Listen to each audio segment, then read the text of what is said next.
Une très bonne nouvelle année à vous. Et évidemment, même si c'est très cliché, mais c'est important, une bonne santé. Voilà, prenez soin de vous, prenez soin de vos proches et juste vivez votre vie et advienne que pourra. Voilà. La seule chose qu'on peut contrôler, c'est nous-mêmes et après, on se laisse guider par le flot de la vie. C'était un peu la pensée philosophique de ce début de vidéo. Ça commence bien. La dernière fois que je vous ai laissé, c'était sur mes vlogmas. Comme vous avez compris, je suis carrément partie à la ramasse parce que je n'ai pas terminé les vlogmas.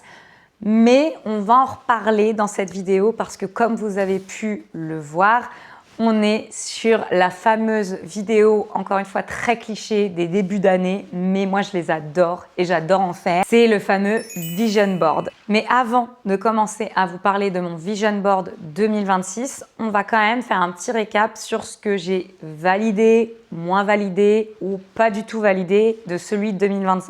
Je vais essayer de vous mettre le Vision Board 2025 juste ici et moi, je me suis munie de mon iPad pour checker les points que je voulais vraiment évoquer avec vous et pour pas que j'oublie surtout. Donc désolée si des fois je regarde un petit peu vers le bas. On va commencer par les points négatifs pour terminer sur les points positifs. Je préfère.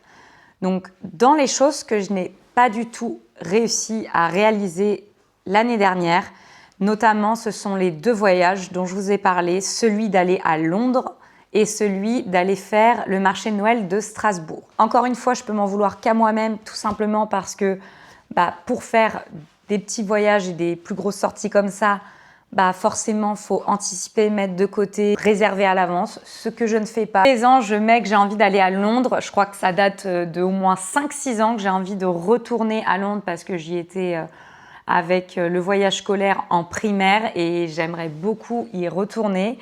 Et en fait, je ne fais pas forcément ce qu'il faut pour. Malheureusement, je n'ai pas pu faire ces deux voyages-là.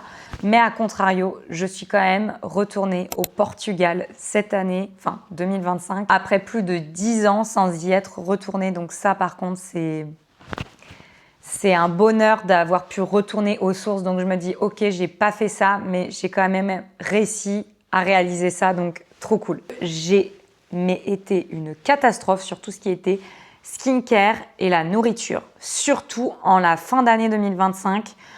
Alors là, c'était en dents de scie totale. Je faisais même plus ma skincare le soir et puis j'avais plus mes produits, etc. Je raclais les fonds de peau, enfin une catastrophe. Et puis la nourriture, n'en parlons même pas. Donc voilà, on va essayer de réaméliorer ça pour 2026. J'ai vu que j'avais mis en 2025 que je voulais m'acheter mon peigne noir de chez Bonsoir. Et c'est quelque chose, encore une fois, que je n'ai pas réalisé. Tout simplement, comme pour les voyages, c'est que je n'ai pas mis de côté, je n'ai pas anticipé. Ça, c'est une grosse problématique que j'ai et que faudrait peut-être que j'améliore pour 2026 et les autres années. Voilà pour les choses que j'ai pas du tout réussi en vrai. C'est pas une catastrophe, il n'y en a pas énormément. Maintenant, je vais vous évoquer les choses qui n'ont pas été spécialement réussies, mais que j'ai quand même retiré quelque chose de positif. Dans ce que j'ai moyennement réussi, j'ai mis les activités créatives. J'ai fait un peu de scrapbooking, j'ai fait un peu d'activités créatives avec mes copines, j'ai fait mes montages vidéo, ce genre de choses.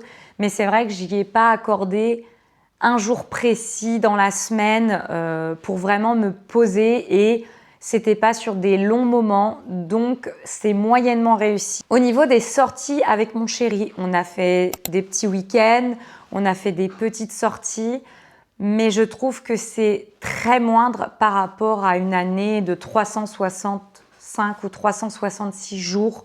Et j'aimerais vraiment au moins une fois par mois créer une vraie sortie type aller au resto, faire un bowling, aller voir un humoriste. Mais encore une fois, c'est de l'anticipation, c'est de l'organisation qu'il faut que je mette en place. Donc j'aimerais vraiment mettre plus en avant ça ou même créer des vraies soirées un peu thématiques à la maison sans pour autant sortir et dépenser. Mais voilà, j'ai vraiment encore une fois envie de créer des vrais moments aussi un peu sympas dans notre couple et pas le quotidien qui peut être un petit peu, faut le dire, ennuyant parfois, enfin métro boulot dodo quoi. Donc parfois on se laisse happer par la fatigue du boulot, etc. et pas seulement attendre les vacances pour faire des petites sorties sympas. Et enfin, la chose que je n'ai pas réussi mais que je suis quand même plutôt contente, c'est l'argent de côté. Clairement, j'ai mis 0 argent de côté. C'est plutôt l'argent qui m'a mis de côté, surtout en fin d'année, les taxes foncières, les machins, les ceci, bref, la vie d'adulte finalement. Mais j'ai quand même mis en place une organisation mensuelle, c'est-à-dire que chaque semaine, je me faisais un budget que j'ai plus ou moins réussi à respecter selon les mois. Mais effectivement, ce qui me terminait à chaque fois, c'est que, hormis les anniversaires qu'il pouvait y avoir dans le mois, c'est que finalement, tu te fais une petite sortie qui n'était pas prévue, on te propose d'aller faire une activité, tu as envie de la faire, donc tu la fais. Et au final, ça venait casser un petit peu mon budget. Et c'est pareil au niveau de, parfois, bouffe, tu reçois une lettre dans ta boîte aux lettres qui te dit « Bonjour, il faudrait payer ça. » Ah bon, je ne savais pas, je ne connaissais pas. Allez, hop, ça part. Donc, effectivement, j'ai pas mis de l'argent de côté, mais j'ai commencé à créer une petite organisation budgétaire que j'aimerais forcément continuer pour 2026 et améliorer. Maintenant, on passe sur mes réussites de 2025. Déjà, j'avais mis que j'aimerais bien lire au moins un livre par mois et c'est chose faite. Il y a des mois, j'ai pas réussi, mais je me suis rattrapée en mode où je lisais 2 livres par mois le mois suivant. Et je suis hyper contente, j'ai grave kiffé. Ça m'a même permis de me rapprocher vis-à-vis de ce sujet de 2 de mes copines. On s'est créé un petit groupe de lecture. On a été même au Salon du Livre 2025. Moi, c'était ma première fois que j'y allais et j'ai grave kiffé. On parle des lectures, on a même fait des lectures communes. Donc, forcément, c'est encore une fois quelque chose que j'ai envie de continuer sur 2026 et ça me fait une vraie coupure et je suis trop contente. Ensuite, plus de sorties avec mes copines. Donc, comme je vous ai dit, avec mon chéri, j'en ai fait, mais pas autant que j'ai pu en faire avec mes copines. Alors, par contre, je précise, je parle surtout de 2 copines parce qu'effectivement, je ne peux pas non plus faire 4 milliards de sorties avec tout mon entourage parce qu'à un moment, ça reviendra cher.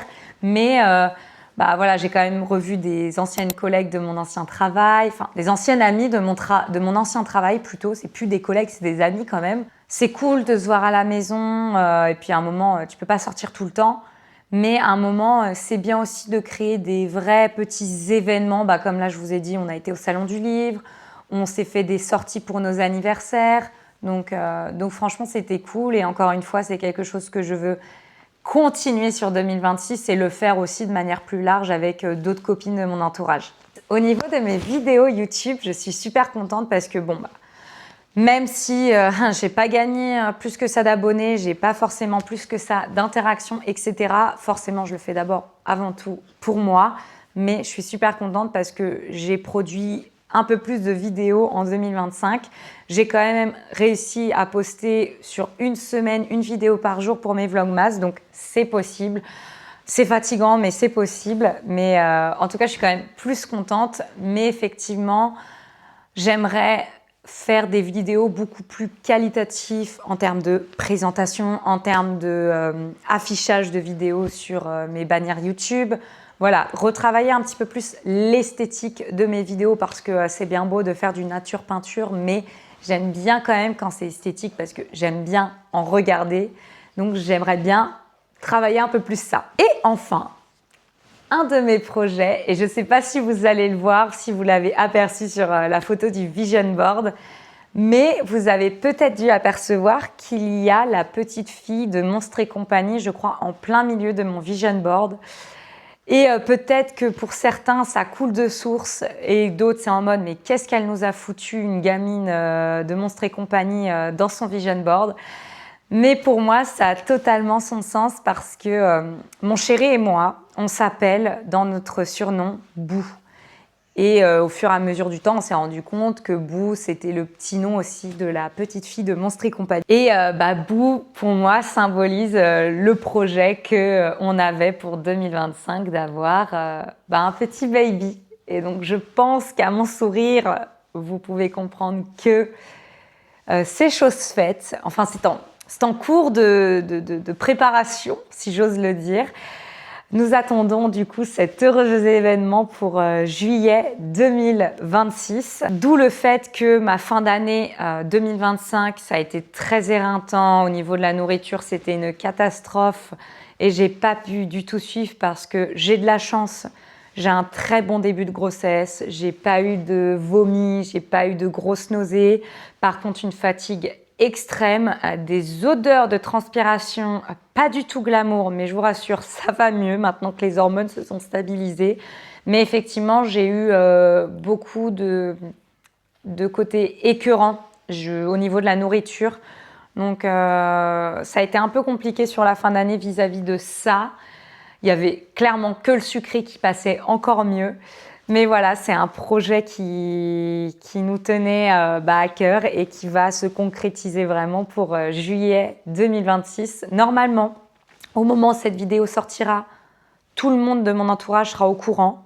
J'espère que j'ai oublié personne. C'est ma phobie, vraiment. Après, tout mon entourage ne regarde pas mes vidéos YouTube, mais quand même. C'est cool en tout cas de vous l'annoncer à vous. Je vais devenir maman. Genre, j'arrive toujours pas à m'en rendre compte. Je me suis toujours dit que le jour où je tomberai enceinte, je vais péter mon crâne, je vais courir dans tous les magasins de bébés. Et en fait, non, pour l'instant, je sais pas, j'arrive toujours pas à vraiment m'en rendre compte parce qu'encore une fois, j'ai un début de grossesse plutôt agréable. Mon ventre sort doucement mais sûrement. Et pour l'instant, je ne sens pas forcément bébé bouger, donc parce que je suis qu'au début du 4e mois au moment où je vous parle.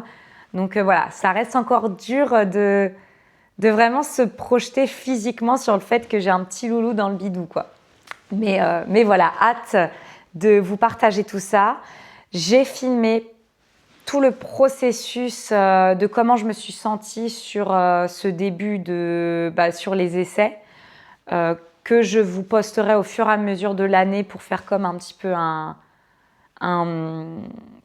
comme on dit, pas un calendrier de grossesse, mais un suivi de ma grossesse. Parce que c'est vrai que moi, quand j'ai voulu un peu me renseigner, alors il y a pas mal de vidéos sur le moment où les femmes sont enceintes, mais j'ai pas forcément en tout cas vu de vidéos sur le avant, comment elles sont senties, comment entre guillemets ça s'est passé, même si pour ma part c'est un parcours hyper classique parce que je suis tombée enceinte naturellement et avec le recul assez vite puisque ça a pris 6-7 mois si je dis pas de bêtises. Avec le recul, ça n'a pas mis si longtemps que ça, mais je peux vous assurer que quand vous avez vraiment envie de tomber enceinte, chaque mois est une décennie.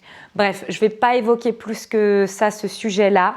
Les vidéos arriveront. Je n'ai pas du tout commencé le montage. Mais voilà, c'est cool de pouvoir vous l'annoncer. Et attendez, regardez-moi ce petit cadre. Je l'ai trouvé chez Action. Non, je l'ai trouvé chez Primark. Il est un peu en effet pierre. Et j'y ai mis notre petite échographie qu'on avait prise en photo quand on a été au rendez-vous. En attendant que Baby arrive, je trouvais ça cool de lui mettre sa place dans la maison en attendant. Donc, je peux enfin le réinstaller parce que du coup, de base, il est sur ce meuble-là. Mais vu que je voulais pas vous spoiler dès le début, donc voilà, il retrouvait sa place sur le meuble. Je vais maintenant continuer en vous parlant de mes objectifs 2026. Donc, avec le recul, il y en a quand même pas mal que je vais évoquer.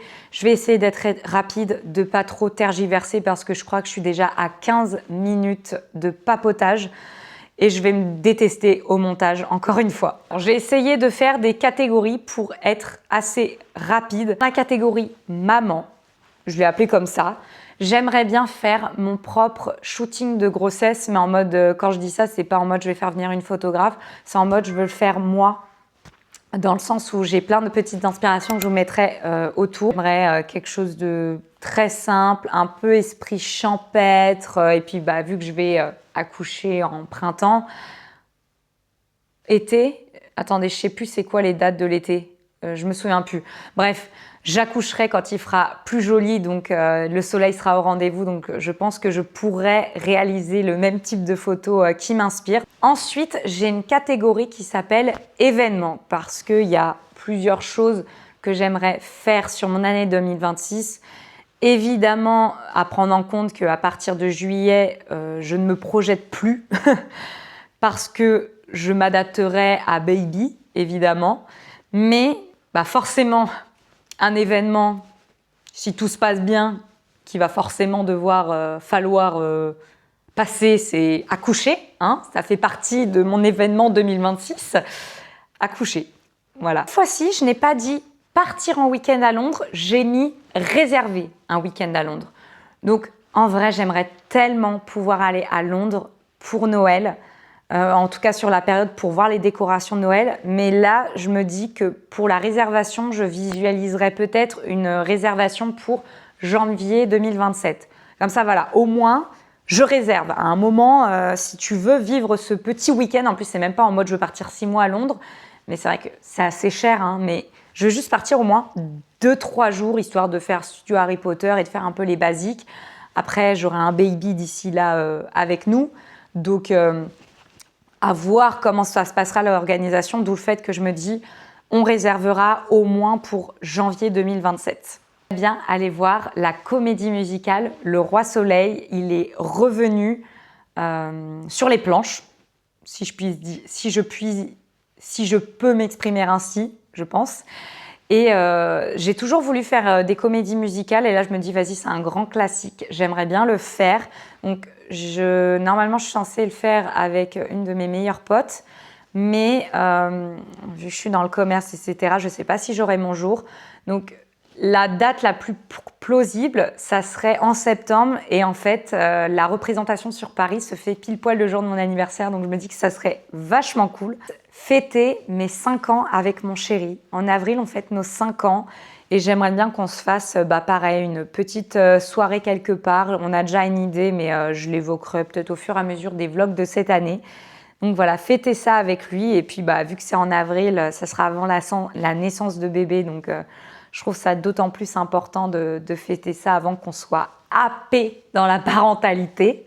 Cette année, on aimerait retourner dans le sud de la France voir la sœur de mon chéri. Elle habite dans la région PACA, si je dis pas de bêtises. Le projet, c'est d'y retourner et voilà, juste retourner en vacances dans le sud de la France avec plaisir. J'aimerais refaire le Salon du Livre 2026. Pareil, les dates, c'est en avril, donc ça va au niveau de la grossesse, je serai avancée, mais voilà, je me préserverai pour cette sortie-là, mais j'ai vraiment envie de le refaire cette année. J'ai fait une catégorie argent, forcément. Donc, comme je vous ai dit, mettre de l'argent de côté. Mais là, par contre, il faut vraiment que je me mette un montant en tête. Et encore une fois, un montant, que ça soit sur du mois, sur du trimestriel ou sur du mi-année. Parce que c'est vrai que se dire, je vous dis une bêtise, je veux mettre 6 000 € de côté cette année, ça peut faire flipper que si je dis que sur 3 mois, je mets ça de côté, c'est moins flippant que de se dire je mets 6 000 € de côté. Donc voilà, il faut que je me penche un petit peu plus sur la somme et la manière dont je vais le faire. Et encore une fois, je sais que ça va être un petit peu compliqué parce que pendant le congé mater, je ne serai pas forcément payée de la même manière, etc., etc. Donc je sais que ça va être des bâtons dans les roues vis-à-vis de cette organisation-là. Et aussi, j'ai mis que j'aimerais réussir à me mettre de l'argent de côté pour pouvoir m'acheter quelque chose de ma wishlist. Les 2 choses que j'ai vraiment en tête, c'est soit mon fameux peignoir Bonsoir, soit le sac Pollen, juste ici. J'aimerais bien avoir un sac Kaba de cette marque-là que je trouve sublime, épuré, classe. Après, le sac Pollen est un petit peu plus onéreux, donc je me dis qu'il faudrait peut-être que je commence par le peignoir Bonsoir. Mais vraiment, ce vrai kiff de se dire, je réussis à mettre de l'argent de côté pour un de ces articles-là qui me donne vraiment, vraiment envie. Catégorie bien-être, voilà. Je vais évoquer les points très vite, mais aller au moins une fois par mois, voire une fois par semaine à la piscine. Me créer une vraie routine de sommeil, parce que j'ai un sommeil déjà pourri de base, mais j'avoue qu'avec la grossesse, c'est encore pire. Je fais des rêves trop bizarres. Être assidue sur ma skincare, c'est encore une fois, j'ai racheté tout ce qu'il me fallait chez Aromazone et depuis que j'ai tout, je suis hyper assidue pour le moment, mais je veux vraiment continuer par la suite. Lire un livre par mois, voire 2. Et enfin, mettre vraiment les activités créatives en avant, créer des vrais jours dans ma semaine, des vrais rendez-vous. Avant-dernière catégorie, le social. Je veux continuer le fait de créer des vrais événements avec mes amis, encore plus avec mon copain, comme ça va être une année qui va beaucoup changer forcément pour nous deux. Donc, continuer ça. Et j'aimerais aussi ce côté... inviter un peu plus mon entourage à la maison, mais dans le sens vrai beau repas, qu'on n'a pas eu l'occasion, on n'a pas pris l'occasion d'inviter plus que ça notre entourage hors anniversaire. Et c'est quelque chose que je veux remettre un petit peu plus en avant pour 2026. Voilà, je crois que ça fait beaucoup de points dits comme ça, mais en tout cas, ça me hype de fou de vivre tout ça et de m'axer un petit peu plus sur ça. Mais le maître mot surtout, ça sera de m'écouter, de prendre soin de moi, de mon corps, de mon sommeil, parce que, encore une fois, je l'ai beaucoup répété dans cette vidéo, mais toute la moitié de mon autre partie d'année, je ne sais pas du tout comment elle va se passer. Donc j'aimerais beaucoup prendre le plus de ressources énergétiques, qu'elles soient sociales, qu'elles soient bien-être, qu'elles soient corporelles et qu'elles soient mentales, pour avoir... entre guillemets, toutes les armes de bien-être et de repos pour pouvoir accueillir ce petit loulou à la maison. J'espère que cette vidéo vous a plu. J'espère que vous êtes heureux de me retrouver. N'hésitez pas à interagir dans les commentaires et à me dire, vous, vos objectifs 2026 et à vous présenter, parce que j'ai 2-3 abonnés que je ne connais pas, parce qu'il y a un peu de mon entourage qui est dans les abonnés. Mais n'hésitez pas, pour celles et ceux qui ne se sont jamais présentés, à le faire dans les commentaires, parce que je suis sur YouTube, c'est aussi pour échanger et rencontrer. Donc voilà, j'attends vos retours dans les commentaires. En tout cas, je vous souhaite une très belle année 2026. Prenez soin de vous et on se retrouve pour des prochaines vidéos. Bisous!